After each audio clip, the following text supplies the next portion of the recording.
Part second of the chapter number 1 force of physics. ठीक है, class 10th ICSE। तो उसमें बस एक टॉपिक लेफ्ट है, that is centre of gravity. So what is centre of gravity? अगर हम कोई भी इरेगुलर ऑब्जेक्ट लेते हैं, ठीक है, मान लो ये कोई ऑब्जेक्ट है, तो इसमें हमारा जो क्या कहते हैं इसका वेट होगा हर एक पार्टिकल का। मान लो हर एक इसका जो कंस्ट्रेंट पार्टिकल है उसका जो वेट होगा, ठीक है। Let me make the diagram.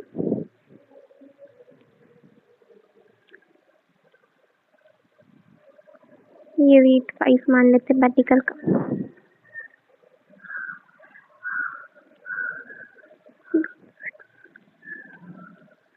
ठीक है, इन सभी पार्टिकल्स का मतलब कि पार्टिकल्स का जो वेट है, जो भी इसमें कंस्ट्रेंट पार्टिकल्स हैं, weight 1 plus weight 2 plus weight 3 plus weight 4 plus weight 5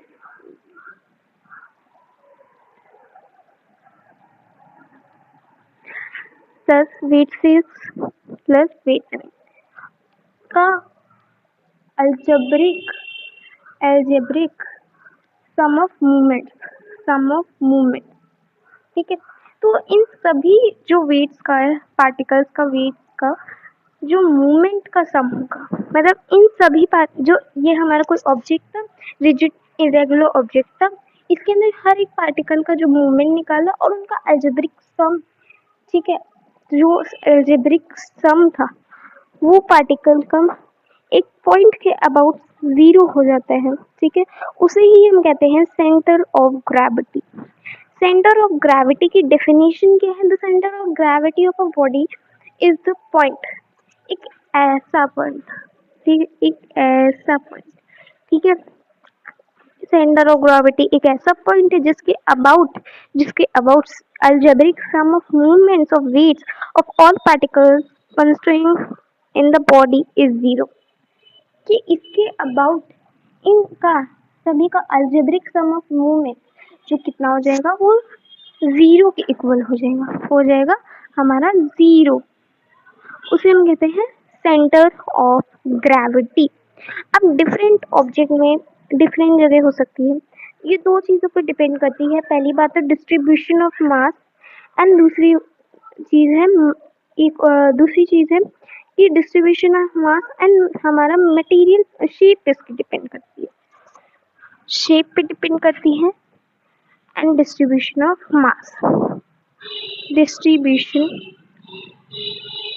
मास इन दोनों चीज़ों पे डिपेंड करती है। अगर अगर मान लो ये कोई ऑब्जेक्ट है, तो सेंटर ऑफ ग्रेविटी मास की तरफ झुकती है, तो ये मास की तरफ शिफ्ट हो जाएगी। अगर यहीं पे इसको टिल्ट किया जाए या फिर इसको मान लो इसमें एक और ऐसे लगा दिया जाए, तो हमारी सेंटर ऑफ ग्रेविटी यहाँ से यहाँ की ओर शिफ्ट हो जाएगी, तो ये मास की तरफ शिफ्ट हो जाती है। ठीक है, और ये शेप पे भी डिपेंड होता है कि अगर हम एक लाइन ले रहे हैं या कोई नॉर्मल स्टिक है, तो उसमें उसका सेंटर ऑफ ग्रेविटी उसकी मिड पे, पर कोई सर्कल में उसके जियोमेट्रिक सेंटर पे, वो डिपेंड करती है। हो सकता है ये मटेरियल के अंदर ही हो सकता है मटेरियल के बाहर भी हो, डिपेंड करता है। हाँ, सेंटर ऑफ ग्रेविटी और सम रेगुलर यूनिफॉर्म ऑब्जेक्ट।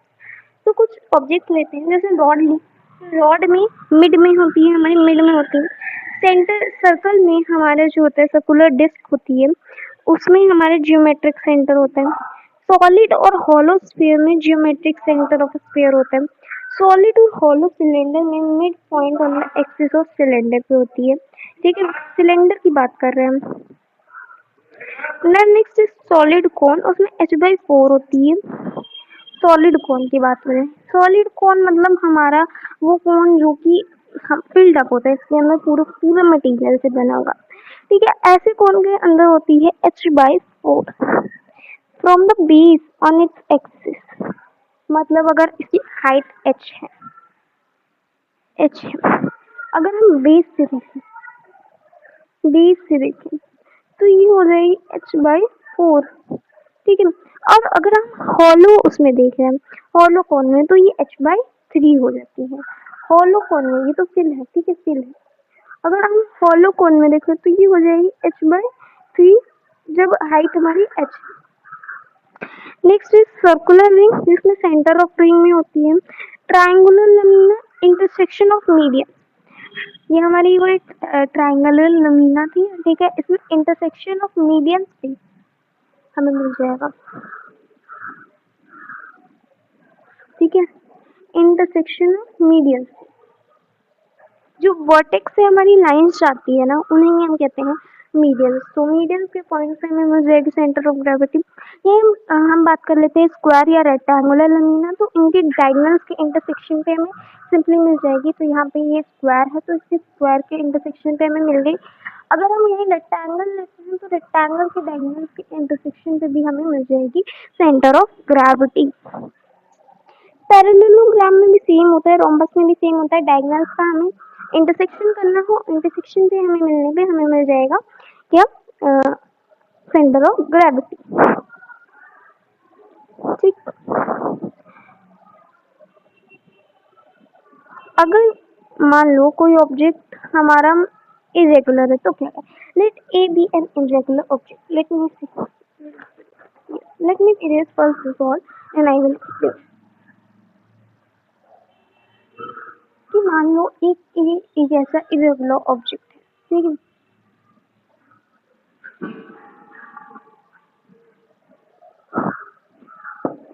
ठीक है, ये हमारा ए ऑब्जेक्ट है,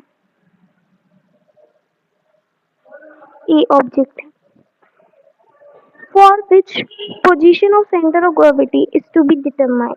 इसके लिए हमें सेंटर ऑफ ग्रेविटी की पोजीशन में 3 fine holes at A B and C near the edge of lamina, near the edge of lamina A B C के, यहाँ पे ए है, ठीक है, यहाँ बी है एंड यहाँ सी, यहाँ हमने पॉइंट बना दिया, ठीक।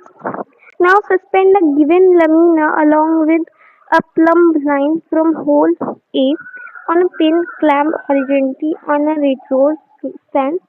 Check that the lamina is free to oscillate on the nail about the point of suspension. When lamina has to come to rest, draw a straight line as AD along the plumb line. Repeat the procedure by suspending the lamina through the hole. हमें एक लमीना लेनी है, इस whole से ABC के अलावा whole की हमें लमीना को होल के पिन के थ्रू सस्पेंड करना है। और जब हम सस्पेंड करेंगे तो हमारी कुछ लाइंस प्रोड्यूस होंगी, जैसे कि हमारी एक लाइन प्रोड्यूस हुई है ए डी सस्पेंशन के बाद, है ना, ऐसे हमारी और भी लाइंस प्रोड्यूस होंगी, ठीक है, और हमें ये प्रोसेस रिपीट करते जाना है, ठीक है। It is noticed that the line ADBE, एक लाइन प्रोड्यूस हो रही है BE आफ्टर द सस्पेंशन, ठीक है, एक लाइन BE प्रोड्यूस हो रही है आफ्टर द सस्पेंशन ऑफ लमीना, एक लाइन CF प्रोड्यूस हो रही है आफ्टर द सस्पेंशन ऑफ लमीना, ठीक है। तो ये जो इंटरसेक्शन पॉइंट इन तीनों का बन रहा है, इंटरसेक्शन पॉइंट बन रहा है इन तीनों का, इसे हम कहेंगे centre of gravity. Irregular object में